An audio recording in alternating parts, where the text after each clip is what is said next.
Hello, my friends. This is Rabbi Aharon Dobinsky coming to you today live from the holy city of Yerushalayim, Israel.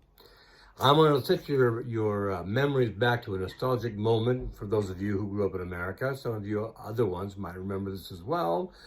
But it's 1, 2, 3 strikes, you're out at the old ball game. And of course, the first is the fact that after 3 strikes, you're out, you sit down, you don't get to run around the bases, you don't get to score anything, you don't get to do it. You are, in effect, done until your next time at bat. Now, 3 is a very, very good number because we find 3 very importantly used throughout all of the things that we have written for us. For example, 3. There are 3 basic areas: Chesed, Tiferes, and Gevurah. These are areas of righteousness, of judgment, and of Tiferes, which is right in the middle, which kind of balances off the 2. Okay, 3. There are 3 things that are important as far as intelligence goes. Chachma, Bina, V'das. These are areas, again, of the 10 Sfirot, where it gives you your ability to think and your ability to understand and your ability to know what's going on. And we should, at this point, have some idea what is going on. And if we don't, shame on us, and we really have to work at it. You know, we've talked about this coronavirus. We've talked about these riots in America and throughout the world at this point. You know, there are all these riots because a black man in Minneapolis was killed by a policeman. Now, what does that have to do with burning a synagogue in Los Angeles, California, 3,000 miles away? What does that have to do with calling out Jews as going back to the gas chambers as they've done in France, which is 6,000 miles away? Nothing. You have to understand, this is not connected to what they say it's connected to. Black lives matter only if a black person is killed by a white person. If a black person is killed by a black person, it doesn't matter. It doesn't matter. And it doesn't matter because if it did, there would be Black Lives Matter people in Chicago stopping the fact that every weekend 2 to 3 dozen young black men are killed by other young black men. It would be standing outside of all of the different abortion clinics, stopping black women from getting abortions because 40 million children a year, 40 million per year are killed as abortions in these things. If they cared, if Black lives really mattered, then they'd be working on that. So we have to understand there's more to this than what we see in the news, what is presented to us, and what our senses tell us. Now, this week we have the Parsha of Balak and Bilam. Balak was a king, and he was selected by the people around him to try and protect them from the Israelis, from the children of Israel.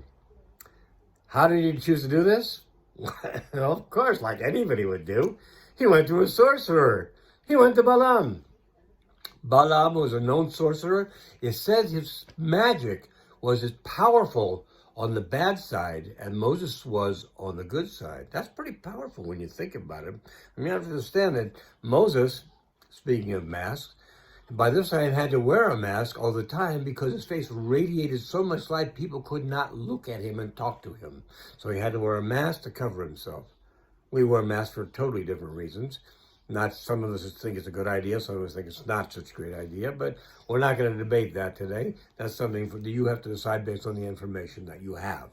Okay, so they get this guy, Balaam, this sorcerer, to curse the children of Israel. So what does he do? He tells them what we need some altars here. We've got to have 7 altars, and on each altar we've got to kill a bull and a sheep. Okay, so you sacrifice a bull and a sheep 7 times on the altar, and what happens? Balaam ends up not cursing the Jewish people, but in essence he blesses them.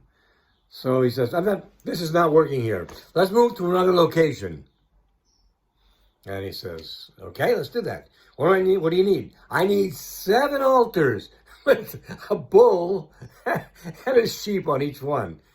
Sounds like a heck of a barbecue, doesn't it? Anyway, they're going to the altars. They do this. What happens with Balaam? Again, he blesses the children of Israel.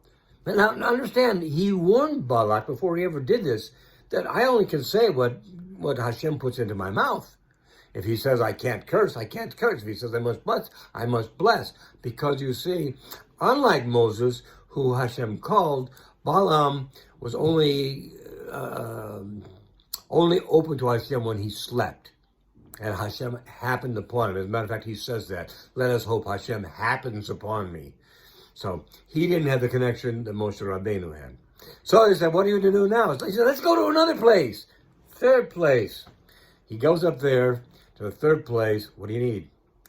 What does he need? He needs 7 altars with a bull and a sheep on each one of them. Wow, what a surprise. That never happened before. And he gets up there and he says, Ma tovu olecha Yisrael. How good are your tents, O Jacob, your dwelling places, O Israel. Wow. What a curse. What a blessing.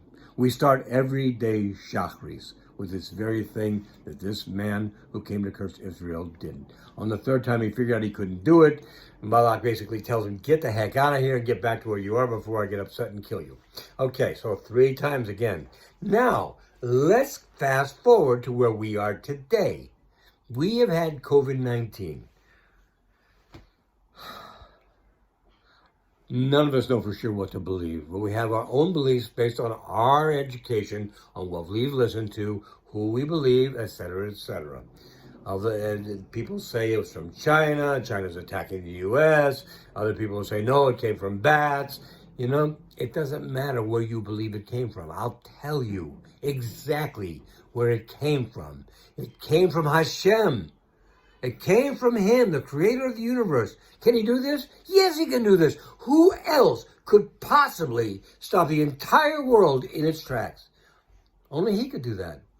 And he got us living in a totally different way with masks, which, by the way, as I've said before, kind of remind us that before Mashiach comes, we really need to be careful about what we say, Lashon Hara, speaking evil things, and also it gives us a sense of humility. Because nobody looks so great in a mask, so how can somebody look better than somebody else? These are good things for us, and it helps us to understand that part of what Hashem was doing was giving us a hint. A hint. This is what you need to do. Get more humble. Become the kind of people who are supposed to be saved, like the children of Israel were saved. They were saved because Hashem saw them at that point as good. Now, don't get me wrong, in a little while, they busted that completely. However, at that moment, they were considered good. So no matter what we've done in the past, no matter what you or I have done that is wrong, that is against halacha, that is against the way we're supposed to live, it can be undone. Remember, the children of Israel had already done the golden calf. It was undone. It moved forward. Everything moved forward. The only thing that didn't move forward was the Meraglim, the spies. That's something that we have to pay for every year. That's another story for another time. In 10 minutes, I can't cover that today. But they were at that moment in Hashem's favor, so he protected them. So now Hashem has given us COVID-19. And apparently, we didn't do everything we were supposed to do, so it wasn't enough. So he sent us domestic terrorism, looters, terrorists, people who go in and hurt people, people who require that police be there only to have them say they want police defunded so that there will be no police. Think about that, if you will, for just a minute. Who do you call when somebody's breaking into your house? You call 911 and they say, thank you for calling 911. What's your emergency? Someone is breaking into my house. Say, okay, we'll send a social worker there in 3 to 5 weeks and we'll pray for you. Good luck. And what are they going to do without the police? That's how important they are.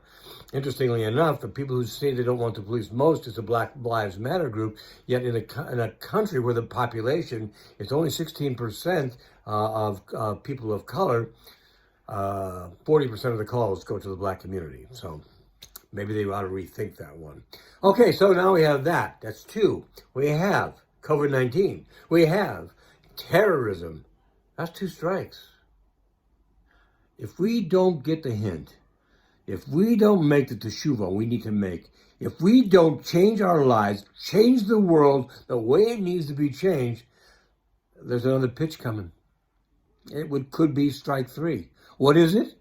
I don't know. Do you know? Hashem didn't say to me this morning, Aharon, I want you to tell him the 3rd plague will be. I have no idea. But if these 2 are so horrible, each one worse than the last, I don't even want to think what the 3rd one could be. Because this is going to be the one which gets us on our knees, begging Hashem, forgive us for all we've done. We should be doing this every day. Every day we should be doing Hit Border Dude. And we thank Hashem for everything He does for us. We apologize for all the things that we've done wrong on His earth, that He wants us to do, we don't do. He doesn't want us to do, but we do anyway. We know we need to change. All of us. Not one is not me, not you, not anybody. We all have things that we've done wrong at our levels, and are the things we need to do to change. So we need to do these changes to bring about the fact that Hashem, please, God, does not bring us whatever number 3 is, because it's 1, 2, 3 strikes, and you're out. And we don't want to be out. We want to be going forward with Hashem, because He takes care of us, He protects us, He gives us everything we have. So thinking about that, remember, we each have a goal. We need to create our own personal redemption. Why? Because if enough of us do our personal redemption, then we'll have the final redemption, which will be the coming of Mashiach Tzidkenu, and the 3rd bit Amikdash. Hey, Rabbi, Amen. Everybody have a great Shabbos. Have a great week ahead. Be well, my friends. Stay well, my friends. God bless you all. All the best.